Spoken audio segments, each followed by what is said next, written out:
जय Hind. The masters YouTube channel में आप लोग का हार्दिक स्वागत है। आज का हम लोग का क्लास जो होने वाला है इकोनॉमिक्स का प्रैक्टिस सेट नंबर 1, बस एक ना। इसी प्रैक्टिस में जितना आप लोग का एग्जाम में इंपॉर्टेंट क्वेश्चन आएगा सभी को इसमें शामिल किया गया है। ठीक है, 100 क्वेश्चन का पीडीएफ बनाया गया है। उसमें से 100 क्वेश्चन में इस टाइप का क्वेश्चन है जो आप लोग का पेपर में डायरेक्टली देखने के लिए मिलेगा। अब डायरेक्टली भी पता नहीं है लेकिन इस टाइप से बनाया गया है कि मैच करेगा। आप लोग देख के जाइएगा, ठीक से मैच जरूर करेगा।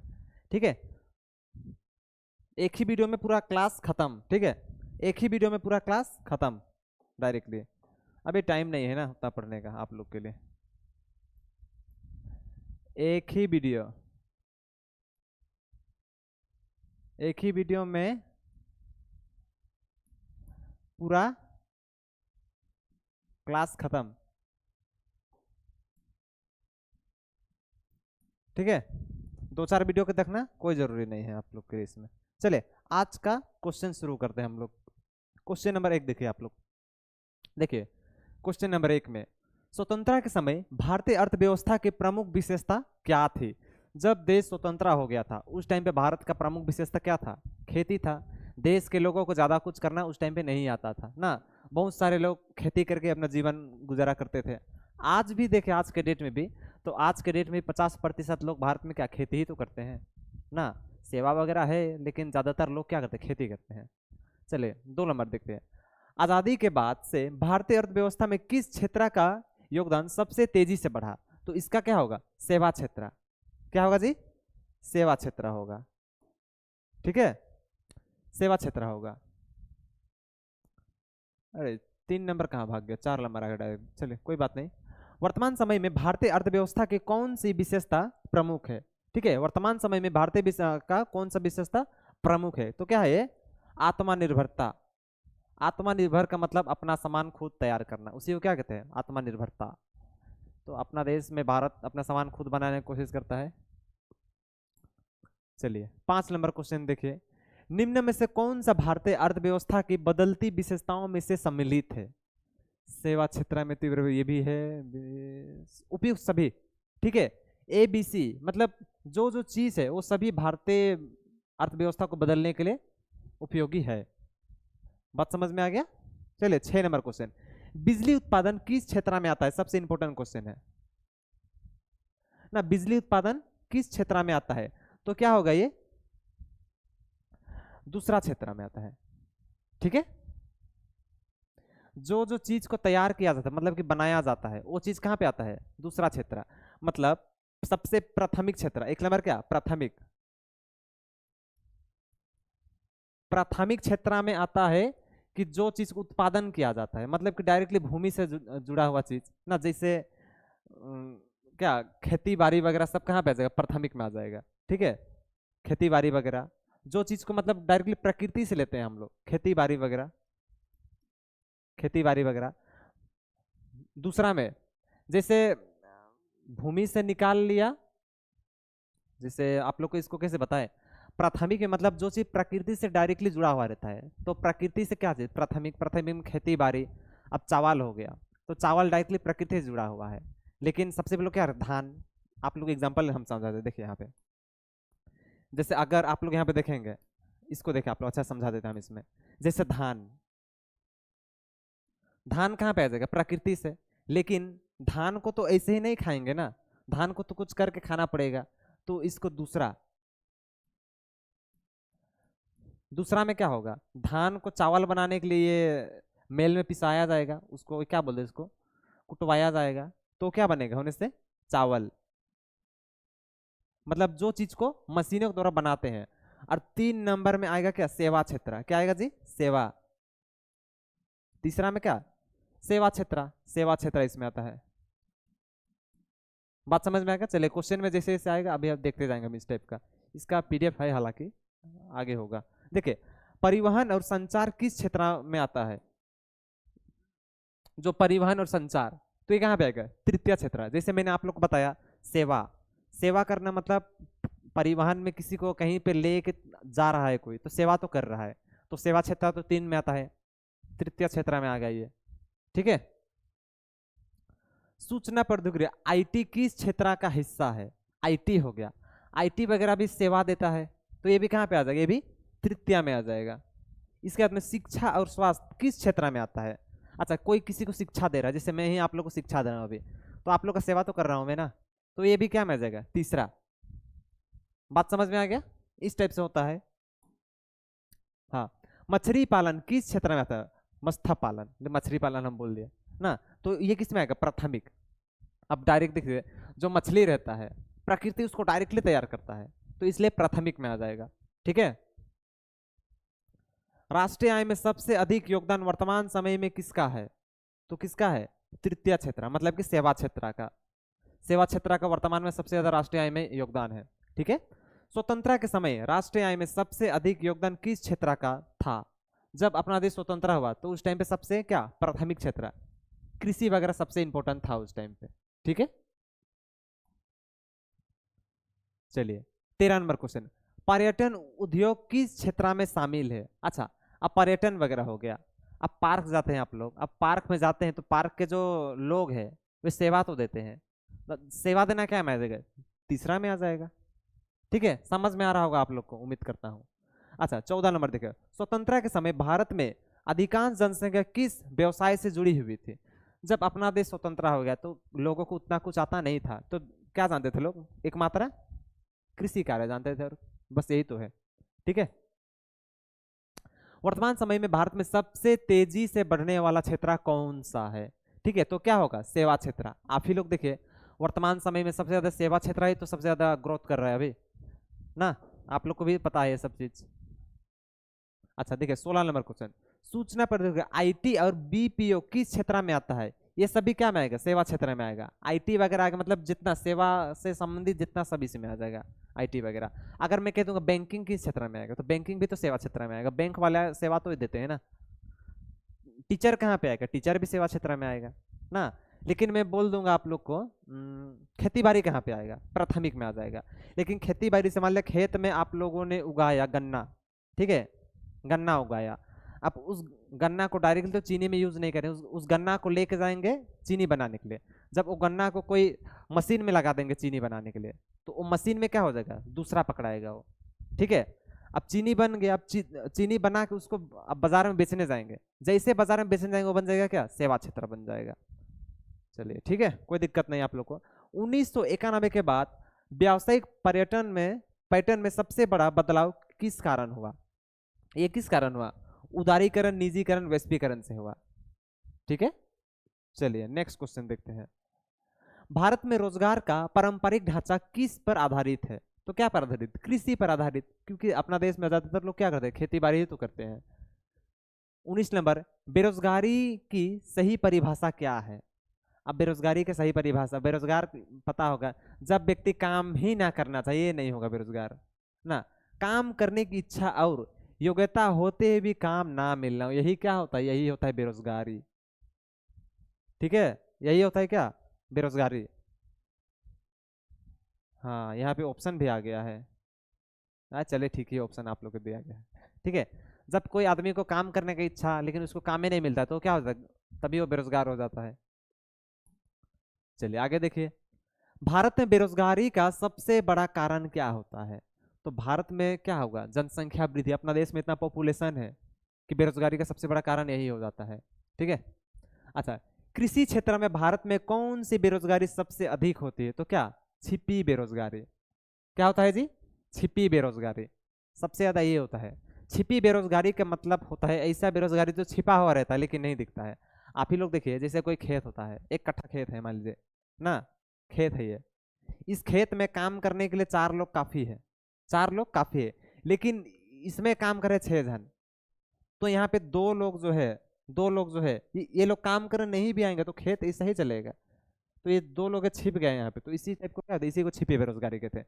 जब काम केवल वर्ष के कुछ महीनों तक मिलता तो इसे क्या कहेंगे, इसे कहेंगे क्या, मौसमी बेरोजगारी ना। मौसमी बेरोजगारी वगैरह तो आप लोग को पता ही है, चाय वाला को देख लीजिए, गन्ना का रस वाला को देख लीजिए, यही लोग सबसे ज्यादा मौसमी बेरोजगारी के शिकार होते हैं।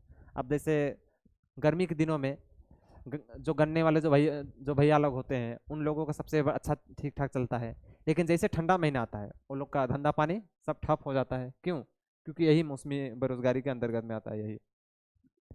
अच्छा, बेरोजगारी दर को किसके आधार पर मापा जाता है? ठीक है, बेरोजगारी दर को किसके आधार पर मापा जाता है? श्रम शक्ति में बेरोजगारों की संख्या पर मापा जाता है। अच्छा, तकनीकी विकास के कारण मशीनों से बेरोजगारी को क्या कहते हैं? तो इसका क्या होगा? तकनीकी बेरोजगारी कहते हैं। जब तकनीकी चीज से कुछ आता है तो उसको क्या कहते हैं? तकनीकी बेरोजगारी कहते हैं। समझ में आ गया आप लोग को? चलिए। अच्छा, शिक्षित बेरोजगारी किस देश में अधिक पाई जाती है? इसका तो आप लोगों को पता ही है ना। दुनिया में ज्यादातर कहाँ? भारत में पढ़े लिखों का मतलब कोई कमी नहीं है, तो इसीलिए भारत में ही सबसे ज्यादा है शिक्षित बेरोजगारी ना। अमेरिका वगैरह में तो जनसंख्या कम है, वहां पर ऐसा नहीं दिखने को मिलता है। अच्छा, स्वरोजगार योजना किस समस्या को कम करने के लिए लाया गया? बेरोजगारी समस्या को कम करने के लिए लाया गया। लेकिन रोजगार वगैरह मतलब फिर भी क्या फायदा ना, अपना देश में वैसे भी तो बेरोजगार लोग है ही है। कमी है नहीं है? कितना दर्जन दर्जन मिल जाएगा बेरोजगार। मजाक नहीं उड़ा रहा हूँ, लेकिन है तो क्या करे। अच्छा, भारत में बेरोजगारी सर्वाधिक किस वर्ग में देखने को मिलता है? ठीक है, तो ये किस वर्ग में? महिला और युवाओं में, क्योंकि इन लोगों को कोई काम ही नहीं देने खोजता है। अब महिलाओं को देख लीजिए, कौन काम देने खोजता है इन लोगों को? और युवाओं को, इन लोगों सबसे ज्यादा बेरोजगार ना। 90% जो युवा होते हैं क्या होते हैं? बेरोजगार होते हैं। अब क्या करें यार, चलिए आगे देखते हैं। चक्रीय बेरोजगारी किस कारण से होती है? जो चक्रीय बेरोजगारी होती है वो क्या? उद्योग और व्यापार में मंदी के कारण होती है। अच्छा, भारत सरकार द्वारा मनरेगा योजना कब शुरू हुआ था? भारत सरकार द्वारा ये क्वेश्चन इंपॉर्टेंट है, इसको बता दे रहे हैं हम, इंपॉर्टेंट क्वेश्चन है ये ना। भारत सरकार द्वारा मनरेगा योजना 2005 में लागू हुआ था। ये क्वेश्चन इंपॉर्टेंट, इसको हम बता दे रहे हैं आप लोग को, देख सकते हैं आप लोग। अच्छा, मनरेगा योजना के अंतर्गत ग्रामीण परिवार को कितने दिन का रोजगार सुनिश्चित किया जाता है? तो कितना? 100 दिन का। 100 दिन का रोजगार ये किया जाता है। कोई दिक्कत? अच्छा, छोटा दिख रहा है हमको, लग रहा है आप लोग को। ऑपरेटर आया ही नहीं है आज, इसलिए ना क्या करे बताइए, अकेले क्लास लो। चलिए, ग्रामीण क्षेत्रों में बेरोजगारी का प्रमुख रूप क्या होता है? ठीक है, तो क्या होता है? मौसमी और छिपी बेरोजगारी। अब गांव वाले लोग को ये सब चीज उतना नहीं आता, इसलिए मौसमी बेरोजगारी के शिकार हो जाते हैं ये लोग। अच्छा, संचरणात्मक बेरोजगारी का अर्थ क्या है? इसका अर्थ होता है साधन और कौशल में असंतुलन। बात समझ में आ गया? आगे देखिए, भारत में बेरोजगारी को दूर करने का सबसे प्रभावी तरीका कौन सा है? तो इसका क्या है? उद्योग और सेवा क्षेत्र का विकास करने से भारत में बेरोजगारी वगैरह दूर होगा। उद्योग को बढ़ाया जाए, सेवा क्षेत्र में वृद्धि किया जाए, इससे बेरोजगार वगैरह क्या दूर हो जाएगा। भारत में कौशल विकास योजना किस उद्देश्य से शुरू किया गया था? तो क्या उद्देश्य से? रोजगार को बढ़ाने के उद्देश्य से शुरू किया गया था ना। अपना देश में जब कोई भी देश में जब रोजगार रहेगा बहुत ज्यादा, तो वहां के लोग बेरोजगार नहीं होंगे। ठीक है, खुली बेरोजगारी का क्या तात्पर्य है? तो खुली बेरोजगारी मतलब क्या? काम ना मिलना और व्यक्ति खाली रहना, एकदम खुला खुला व्यक्ति रहता है, वही क्या खुली बेरोजगारी। भारत में उदारीकरण की नीति किस वर्ष लागू हुआ? ये क्वेश्चन इंपॉर्टेंट है। तो किस वर्ष? इसका जो होगा 1991, 91, 1991। हाँ, 1991 के बाद रोजगार में सबसे अधिक वृद्धि किस क्षेत्र में हुआ? तो ये तुम्हारा सेवा क्षेत्र में सबसे ज्यादा वृद्धि हुआ था, अभी भी हुआ है। ठीक है, 1991 के बाद शहरी क्षेत्रों में रोजगार का प्रमुख आधार क्या बन गया? तो इसका जो होगा ये सेवा और उद्योग क्षेत्र बन गया। ठीक है, आप लोग एक बार वीडियो को देख के जाइए, वहां पे आप लोग ठीक ही लगा देंगे। चलिए, किस योजना का उद्देश्य ग्रामीण बेरोजगारी को कम करना था? तो ये था तुम लोगों का ये मनरेगा योजना। मनरेगा योजना, ठीक है। मनरेगा योजना कब आया? 2005 को आया। 1991 के बाद गिल इकोनॉमी का विकास किससे जुड़ा है? ठीक है, जो इसका जो है डिजिटल प्लेटफॉर्म आधारित अस्थायी कार्य, इससे जुड़ा है ये।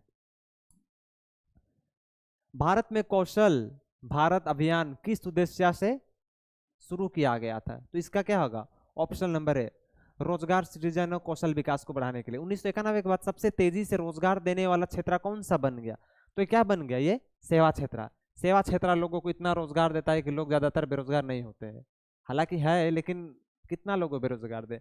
140 प्लस करोड़ जनसंख्या वाले देश में कितनों को रोजगार दे बताइए ना। सबसे बड़ा दिक्कत अपना देश का ही है ना, क्या जनसंख्या वृद्धि हो जाना।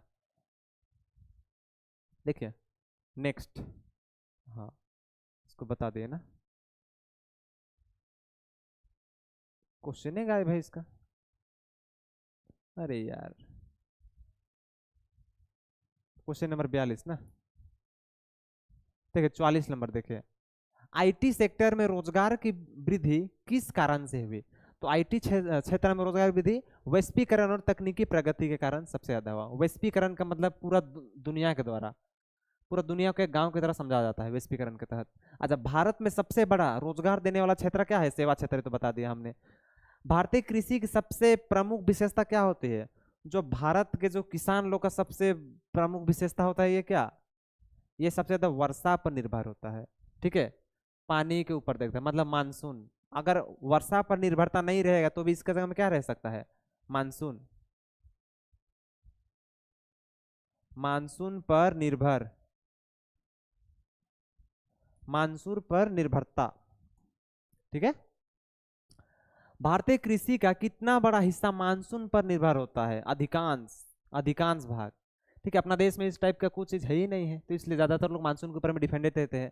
हरित क्रांति का सबसे अधिक प्रभाव किस पर पड़ा था? तो इसका होगा क्या? खाद्यान्न फसल पर पड़ा था। क्या पड़ता है? खाद्यान्न फसल। और खाद्यान्न फसल में क्या? गेहूं,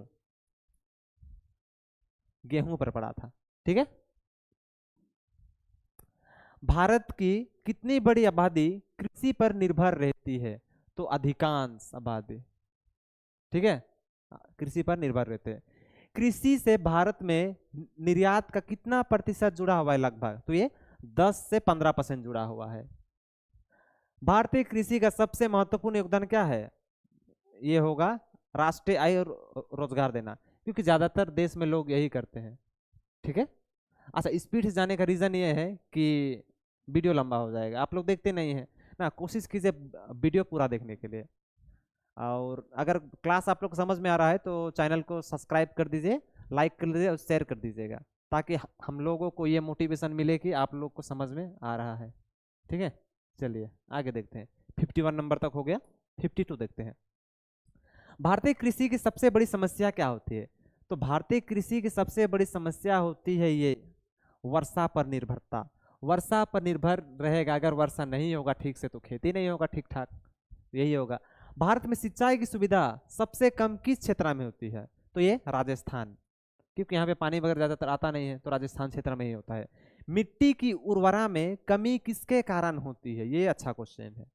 तो ये बार बार खेती और अपर्याप्त खाद ना, बार बार खेती वगैरह करने से इसमें ये इस टाइप का दिक्कत आ जाता है। ठीक है, भारतीय कृषि का कितना प्रतिशत हिस्सा मानसून पर निर्भर रहता है? 50% से अधिक।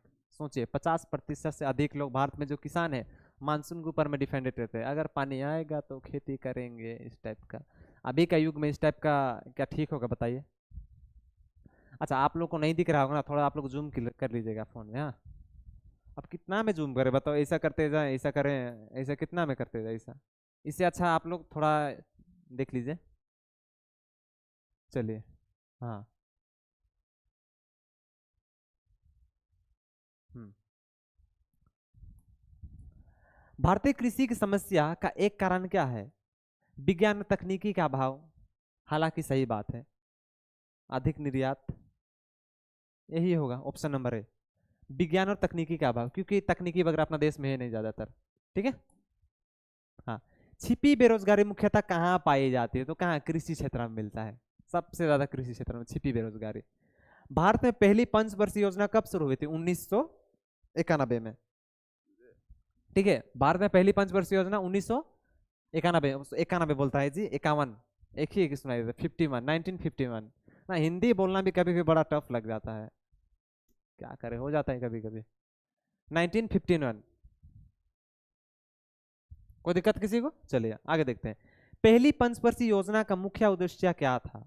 ठीक है, पहली जो पंचवर्षीय योजना था इसका मुख्य उद्देश्य कृषि और सिंचाई व्यवस्था को ठीक करना था।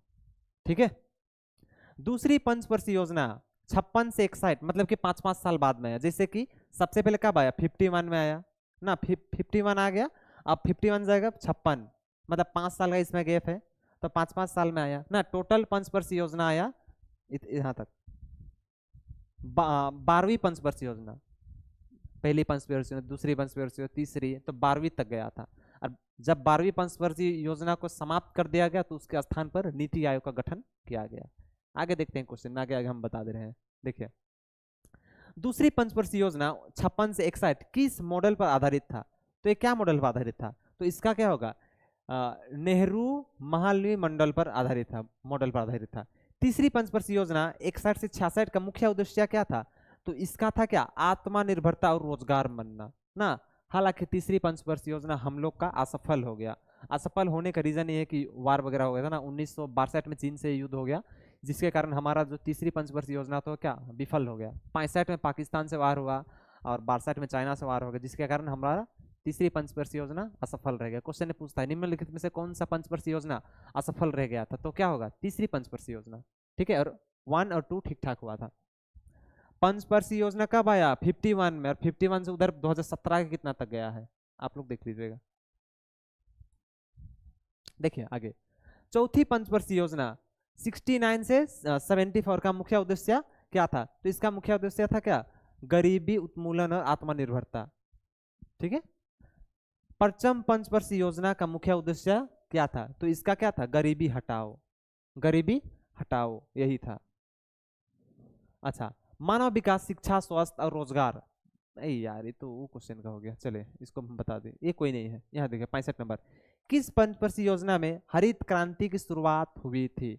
ये सबसे इंपॉर्टेंट क्वेश्चन है। तो ये तीसरी पंचवर्षीय योजना में हुई थी। ठीक है, हरित क्रांति का शुरुआत तीसरी पंचवर्षीय योजना में हुआ था। अभी हरित क्रांति का क्वेश्चन आएगा, सबसे इंपॉर्टेंट है, उसको देख लीजिएगा आप लोग। किस पंचवर्षीय योजना के दौरान रेलिंग प्लांट लागू किया गया था? तो ये क्या होगा, ये तीसरी नहीं, पांचवी पंचवर्षीय योजना। ठीक है, पांचवी, हाँ पांचवी पंचवर्षीय योजना। आगे देखिए, किस पंचवर्षीय योजना के दौरान योजना आयोग की स्थापना हुई थी? तो इसका क्या होगा, इसका पहली योजना, पहली पंचवर्षीय योजना के तहत।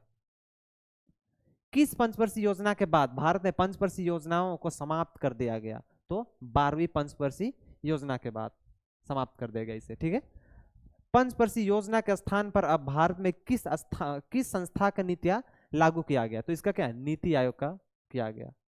चलिए आगे देखते हैं, क्वेश्चन नंबर 70, भारत में हरित क्रांति का शुरुआत कब माना जाता है?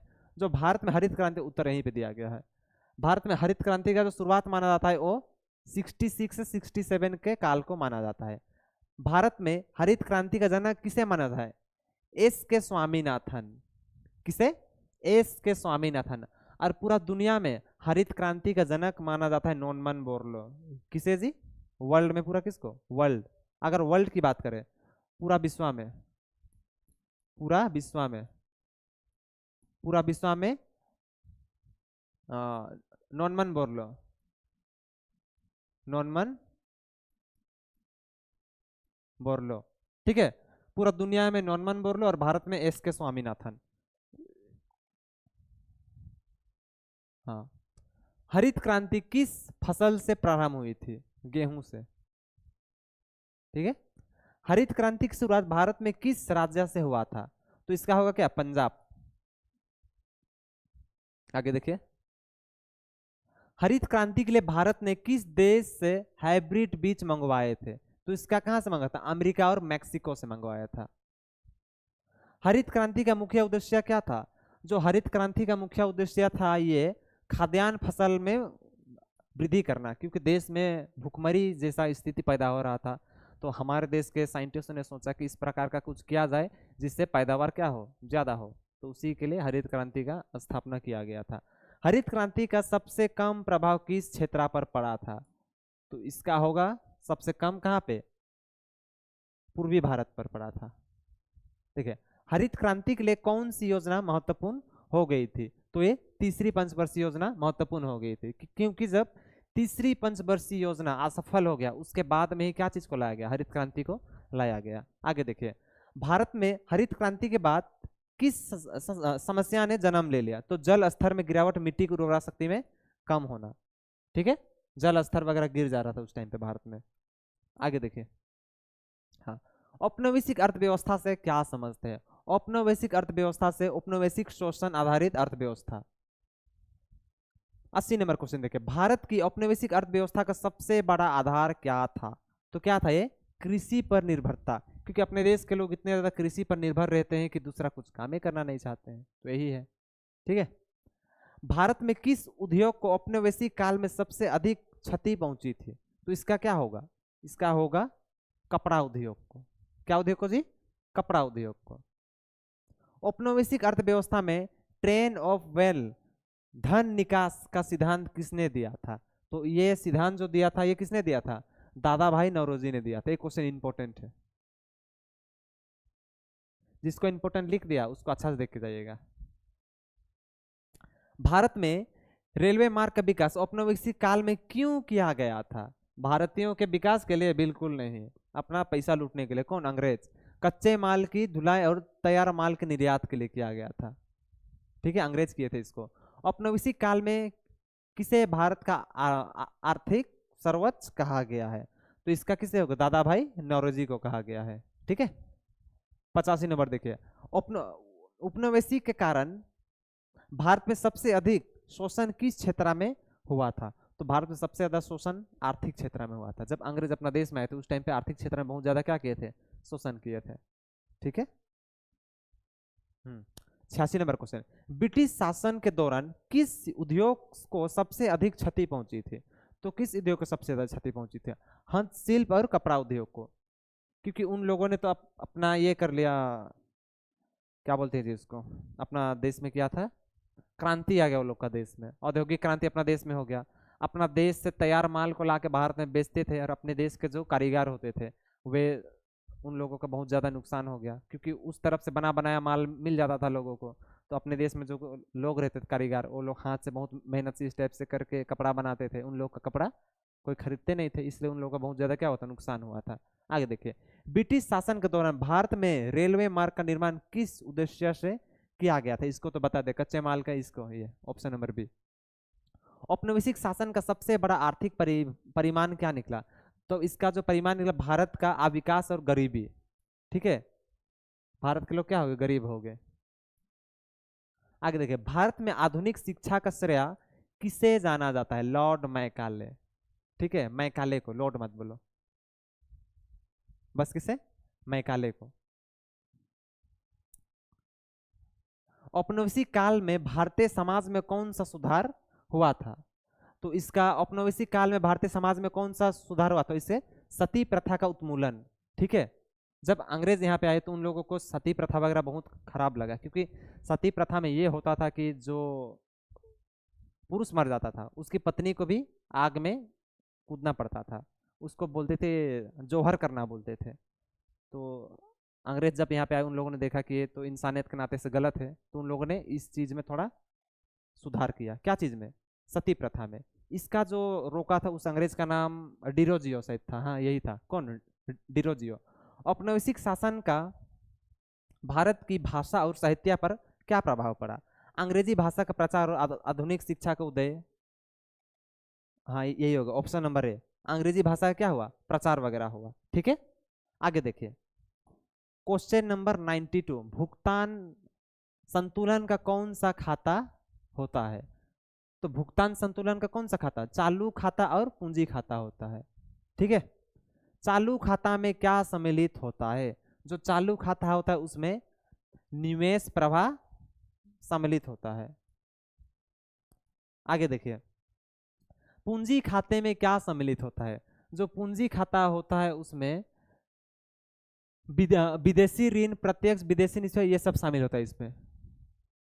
95 नंबर देखिए, भुगतान संतुलन का महत्व क्या होता है? जो भुगतान संतुलन का महत्व होता है, किसी देश के अंतर्राष्ट्रीय आर्थिक स्थिति का पता चलता है। ठीक है, आगे देखिए, भुगतान संतुलन का घाटा क्या क्या अर्थ है?